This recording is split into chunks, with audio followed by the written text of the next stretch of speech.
peuple Sénégal nga bëgg ko patriote mooy jàmm Sénégal nga bëgg ko patriote mooy àndoo Sénégal nga bëgg ko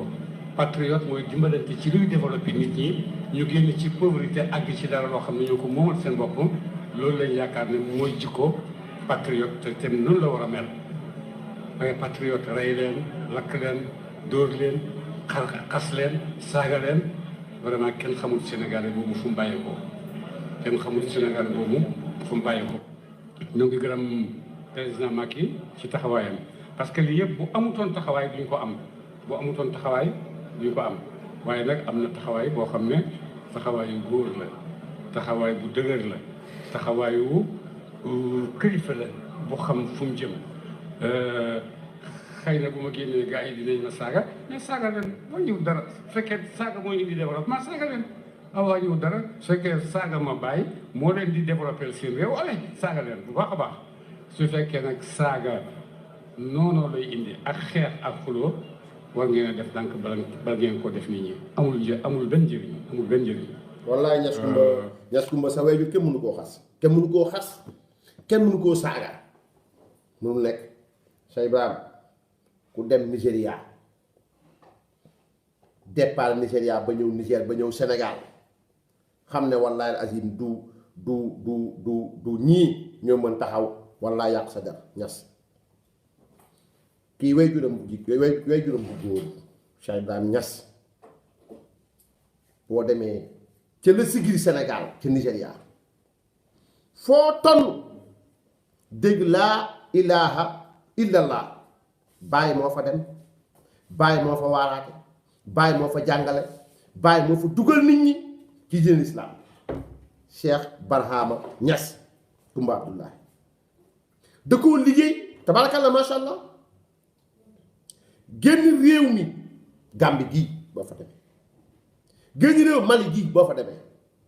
bu nga dem Angleterre foo dem Cheikh Ibrahima Niass nga ne Baay Niass nga bàyyi nga xam ne wallaay Ñas kenn mënta saaga sa waajur mukk mënta nekk waaye nag dama doon wax sànq Baye Mbaye MC juumte bi nga juum mooy bu la neexee nga ne bëgg naa Ousmane Sonko ak nu mu mën a mel loolu yow la mais ne bu violé woon ak bu kii woon sama yoon ne même bu soxla woon suma tànta ma jox ko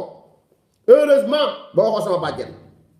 heureusement alhamdulilah rabbil alamin sa tànta nga wax ginnaaw ba nag yow ñeme nga jox sa tànta ab violeur wala ab sëykat kon da nga jàpp ñaar soit sa tànta njaalookat la c'est une prostituée soit sa tànta jigéen bu woyof sër la ñaaree nga jàpp parce que boo ne nu mu mën di mel même bu dee violé même bu dee njaaloo may ko sama tànta alhamdulilah waxoo sama mag waxoo sama bàjjen yàlla bu lay wax loo li lay wax loo au fait doo ko xam munoo wax sama bàjjen munoo wax sama mag parce que ñooñu fuñ buqeekoo la mais boo ne sama tànta boobu yow la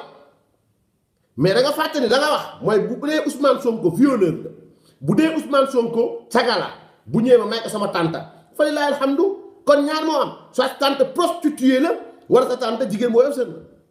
prostituée ni moo xam la mooy différence bi prostituée day fayeeku jigéen boo yof sër moom day dem rek parce que yàlla dafa wax ni alxabisaatu lil xabisiina wal xabisuuna lil xabisaat maanaam aaya xaw ma dama ko dëpp xaw ma ñu tilim ñu bon ñi ñu góor ñi ñu tilim ñu bon ñu jigéen ñi ñu tilim ñu bon ñu jigéen ñi ñu tilim ñu bon ñu góor ñi azaniyatu laa yankihuhaa illaa zanin aw mushrik wa xurrima zalika ala almuminin donc yow heureusement ba nga waxee tànta waxoo bàjjen waxoo mag mais sa tànta nga wax kon nag sa tànta nga wax nag amaan da ngaa jàpp ne sa tànta moom soit prostituée la wala jigéen boo yëf sër la parce que ñoom la ñuy jox caga ji caga bu góor moom ñaar yooyu lay wut caga bu jigéen ak ku bon ku jigéen parce que yàlla ko wax alxabisaatu lil xabisiina wal xabisuuna lil xabisaati yàlla loolu la wax njaalookat bu góor watte séeru jul njaalookat bu jigéen wala ab mushrik njaalookat bu jigéen mënta séeru jul ab njaalookat bu góor wala ab mushrik wa xurrima zalika ala almuminin xaraamal nañ loolu ci jullit ñi wa xurrima zalika ala almuminin wa xurrima yàlla araamal na yàlla bañ na yàlla dog na diggante jullit ak ñu mel noonu kon boo demee ba jël say tànt di ko may ku mel noonu nga ne waxuma def na wala def mais lu mu mënti def baax na mën naa ko may wax dëgg yàlla da nga jàpp sa tànt amaana kuy jaay boppam la wala amaana ab cagala wala awa jigéen bu officier loolu laa jàpp mais ku nit ku baax nit ku am leer nit ku yiiw warta xalaat ni nit ki ak nu mu mën a mel ñu may ko ci jigéen sëy dafa sacré maye aussi dafa sacré kon bàyyi mbay booy wax ci beneen yoon xoolal li ngay wax mais ginnaaw ba yàlla moom seen làmm yi da koy jël da koy orientation bu leer parce que yàlla wax yàlla xakim xikma yàlla leneen la xikma yàlla leneen la wallaa la ji moo tax da ngeen xamul rek da ngeen dem rek donc boobu mooy beneen bi nga xam ne nag bëggoon naa ko wax mooy doomu Khalifa Sall bi nga xam ni bon pare naa ci nit ñu baax ñi de ci lu baax rek nga leen dégg wax naa Macky Sall boobu ba léegi inauguration université inauguration jàkk mag ñi sant nañ ko gërëm ko nga dem Yoff ñaak Laayeen nga